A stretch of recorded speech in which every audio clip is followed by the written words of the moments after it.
ओ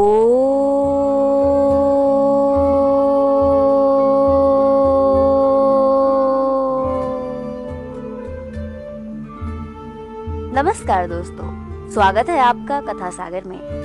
मैं आप लोगों को श्रीमद् भागवत महापुराण के हिंदी रूपांतरण यानी कि सुख सागर की कथाएं सुनाती हूँ। आज मैं आप लोगों को सुनाने जा रही हूँ सुख सागर के तृतीय स्कंद का 12वां अध्याय। इस अध्याय में ब्रह्मा जी के द्वारा मानसी सृष्टि और मनु शतरूपा की उत्पत्ति दी हुई है। तो भगवान की चरणों में सिर झुकाकर उनसे आशीर्वाद लेकर उनमें अपने मन को एकाग्रचित करके ध्यान लगाकर एक बार मेरे साथ बोलिए, ओम नमो भगवते वासुदेवाय नमः। अब कथा को प्रेम पूर्वक सुनिए। मैत्री जी बोले, हे साधु, अब मैं तुमसे प्रलय के पश्चात की सृष्टि उत्पत्ति क्रम का वृतांत कहता हूँ। और मैत्री जी विदुर जी से बोल रहे हैं। अगर आपको जानने की इच्छा है कि कैसे मैत्री जी और विदुर जी मिले और क्यों इन दोनों में वार्तालाप हो रही है, क्या कुछ घटनाएं घटी हैं, तो उसके लिए आपको पहले के अध्याय सुनने होंगे। तो एक बार अगर आपको कहानी नहीं समझ में आ रही है तो आप पहले के अध्याय अवश्य सुन ले, जिससे क्या होगा, आपको जो आगे के अध्याय है, आगे की कथाएं आपको समझ में आने लगेंगी। तो मैत्री जी बोले, हे साधु, विदुर जी को बोले कि अब मैं तुमसे प्रलय के पश्चात की सृष्टि उत्पत्ति क्रम का वृतांत कहता हूँ। ब्रह्मा जी जब सृष्टि रचना के लिए बैठे तो मोह और तम आदि के अज्ञान वृत्तियां प्रकट हो गई, जिन्हें देखकर ब्रह्मा जी को दुख हुआ और वे विष्णु जी का ध्यान करने लगे। पश्चात स्फुरन करते ही, स्फुरन यानी कि कंपन करते ही, सनक, सनंदन, सनातन और सनत कुमार उत्पन्न हो गए। तो जब ये लोग उत्पन्न हुए तो ब्रह्मा जी ने लोगों से कहा कि तुम लोग सृष्टि की उत्पत्ति करो, लेकिन सनक आदि ने इसे अस्वीकार कर दिया। जब उन लोग नहीं माने तो इससे क्या हुआ, ब्रह्मा जी को क्रोध आ गया और उनकी भौएं जो थी वो तन गई। जब भौएं तन गई, क्रोध आ गया, तो उससे क्या हुआ, एक लाल कुमार उत्पन्न हुआ और वो उत्पन्न होते ही रोने लगा। रोते रोते कहने लगा कि मेरा नामकरण करिए और मुझे कोई स्थान दीजिए। जब ऐसे रोकर वो कहने लगा तो ब्रह्मा जी उससे कहे कि तुम उत्पन्न होते ही रोने लग गए, इस कारण तुम्हारा नाम रुद्र है और तुम्हारे रहने का स्थान हृदय, इंद्रिय, प्राण, आकाश, पवन, अग्नि, जल, पृथ्वी, सूर्य, चंद्रमा तथा तप निश्चित करते हैं। तुम्हारा नाम रुद्र के अतिरिक्त मन्यु, मनु, महीसन, महान, शिव, क्रतुध्वज, उर्ग्वेद, भव, काल, वामदेव एवं धृतव्रत भी होगा।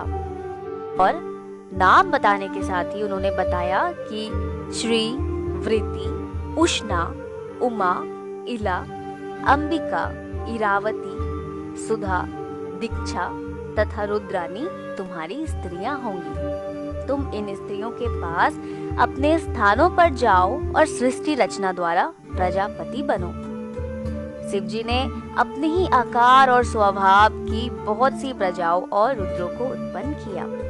यह देखकर ब्रह्मा जी डर गए और कहने लगे, यह तुम क्या कर रहे हो?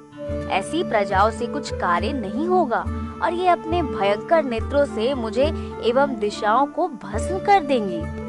ऐसा प्रतीत होता है कि तुम में तप का अभाव है और बिना तप किए सृष्टि रचना नहीं हो सकती है। यह सुनकर रुद्र जो थे वो तप करने वन में चले गए और उधर ब्रह्मा जी ने विभिन्न अंगों से मरीचि, अत्रि, अंगिरा, पुलस्त्य, पुलह, क्रतु, भृगु, वशिष्ठ, दक्ष और नारद को उत्पन्न किए। इसी प्रकार ब्रह्मा जी के हाथ से काम, भव से क्रोध, ओष्ठ यानी कि होठ से लोभ, मुख से वाणी, उपस्थ से समुद्र और गुदा से पाव का आश्रय उत्पन्न हुआ। साथ ही उनकी छाया से यानी कि ब्रह्मा जी की छाया से देवहूति के पति कर्दम ऋषि उत्पन्न हुए। ब्रह्मा जी ने अपनी वाणी रूप कन्या को आलिंगन करना चाहा। इस पर मरीचि आदि ने ब्रह्मा जी को समझाया और कहा कि पूर्व पुरुषों ने ऐसा नहीं किया और आप भी ऐसे व्यभिचार ना करें। व्यभिचार यानी कि जो बुरे विचार होते हैं तो वैसे उनको मना किया गया। किंतु ब्रह्मा जी अपने काम को रोक ना सके और काम के स्खलित होते ही वे शरीर रहित हो गए, जो अंधकार कोहरा बन गया। यहाँ पर स्खलित का अभिप्राय ये है कि वो मार्ग से विचलित हो गए। ठीक है, तो जैसे ही वो मार्ग से विचलित हो गए तो अंधकार में कोहरा बन गए। तब ब्रह्मा जी ने सृष्टि रचना का फिर विचार किया। अब उनके मुख से 4 वेद उत्पन्न हुए के होता अधिक 4 ऋतविजों के कर्म, यज्ञ विस्तार, उपवेद, वेदांग, न्याय आदि शास्त्र प्रकट हुए। तब विदुर जी ने पूछा, हे मैत्री जी, कृपा कर बताइए कि ब्रह्मा जी के मुख से वेद कैसे प्रकट हुआ। तब मैत्री जी बोले, हे साधु, ब्रह्मा जी के 4 मुखों से प्रत्येक से एक एक वेद उत्पन्न हुआ और इन्हीं वेदों में आयुर्वेद, धनुर्वेद, संगीत शास्त्र, शिल्प शास्त्र और इतिहास एवं पुराण निहित है। ब्रह्मा जी के पूर्व मुख से अग्निचय तथा अग्नियोष्टोम और पश्चिम मुख से आप्तोर्याम तथा अतिरात्र एवं उत्तर मुख से गोसब आदि वाजपेयी यज्ञ उत्पन्न हुए। फिर ब्रह्मा जी ने विद्या, दान, तप एवं सत्य धर्म के इन 4 चरणों को तथा गृहस्थ आश्रम आदि 4 आश्रमों को उत्पन्न किया। तो 4 आश्रमों को उत्पन्न करने के साथ साथ ब्रह्मा जी ने जो धर्म के 4 चरण थे, जो विद्या, दान, तप और सत्य थे, इनको ब्रह्मा जी ने उत्पन्न किया। ब्रह्मा जी ब्रह्मचारियों के यज्ञोपवीत धारण, गायत्री पाठ, प्रजापत्य व्रत, वेदाध्ययन, नैष्ठिक्य व्रत इत्यादि के नियम।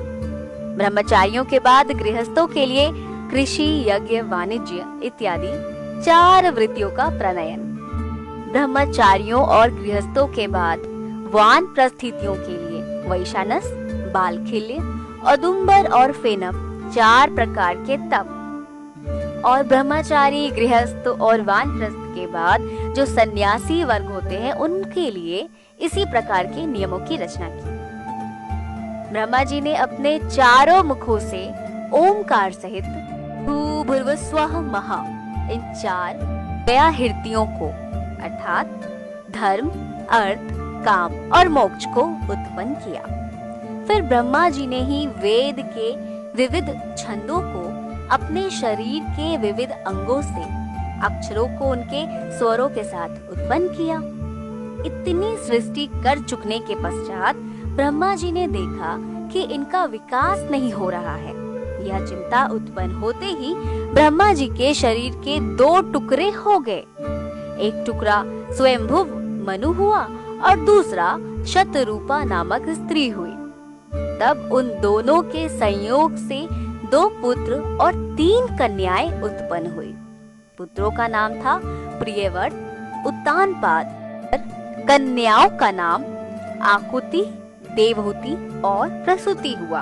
फिर मनु जी ने आकुति का विवाह रुचि के साथ करवाया, देवहूति को कर्दम जी को सौंपा और प्रसूति को दक्ष जी को दिया, जिनके वंशजों से संसार भर गया। इसी के साथ 12वां अध्याय यहीं पर संपूर्ण होता है। तो सब कोई मेरे साथ एक बार बोलिए, ओम नमो भगवते वासुदेवाय नमः। भगवान सबों की मनोकामना को पूर्ण करे। आगे की अध्याय यानी कि 13वें अध्याय में हम जानेंगे कि वराह अवतार द्वारा पृथ्वी का उद्धार कैसे हुआ। तो आज की जो अध्याय थी ये भी मुझे काफी रोचक लगी और आने वाली अध्याय भी मुझे काफी रोचक लग रही है। तो बने रहिए आप कथा सागर के परिवार के साथ, जुड़ जाइए कथा सागर के परिवार से। अगर अभी तक आप नहीं जुड़े हैं तो कर दीजिए चैनल को सब्सक्राइब, हिट कीजिए बेल आइकन। और जो लोग कथा सागर के परिवार से जुड़ चुके हैं मैं स्वागत करती हूँ और धन्यवाद देती हूँ उनको। और आप ऐसे ही जुड़ते रहिए। अच्छी अच्छी बातों को खुद तक सीमित बिल्कुल भी नहीं रखना है, इसको शेयर करना है जितना ज़्यादा से ज़्यादा हो सके। जन जन तक बातों को पहुँचानी है हमें। तो आइए मिलकर ये प्रण लेते हैं कि अच्छी अच्छी बातों को लोगों तक पहुँचाएंगे। इसी के साथ अब मैं लेती हूँ विदा। जल्द मिलूंगी 13वें अध्याय में। तब तक के लिए आप खुश रहिए, अच्छे से रहिए, अपना ख्याल रखिए, खुशियाँ बांटिए, मिलजुल कर रहिए और सुनते रहिए भगवान की।